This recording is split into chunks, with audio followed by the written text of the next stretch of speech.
দীর্ঘ ১৭ বছরের নির্বাসন শেষে দেশের মাটিতে ফিরলেন বিএনপির ভারপ্রাপ্ত চেয়ারম্যান তারেক রহমান। তার এই প্রত্যাবর্তন ঘিরে রাজনৈতিক অঙ্গনে তৈরি হয়েছে ব্যাপক আলোচনা ও আগ্রহ।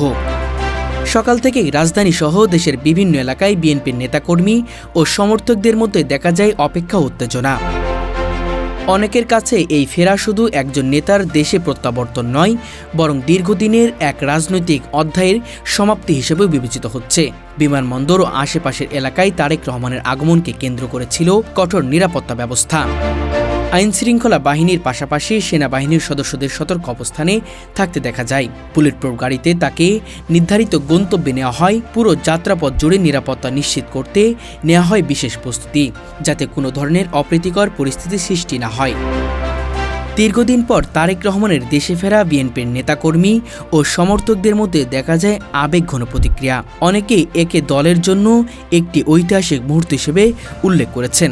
স্লোগান, করতালি ও দলীয় পতাকা নেড়ে তারা তাদের আনন্দ প্রকাশ করেন। নেতাকর্মীদের ভাষ্য, এই প্রত্যাবর্তন দলকে নতুন করে সাংগঠনিক উজ্জীবিত করে তুলতে গুরুত্বপূর্ণ ভূমিকা রাখবে। রাজনৈতিক বিশ্লেষকদের মতে দীর্ঘ ১৭ বছর নির্বাসন শেষে তারেক রহমানের দেশে ফেরা দেশের রাজনৈতিক নতুন সমীকরণ তৈরি করতে পারে।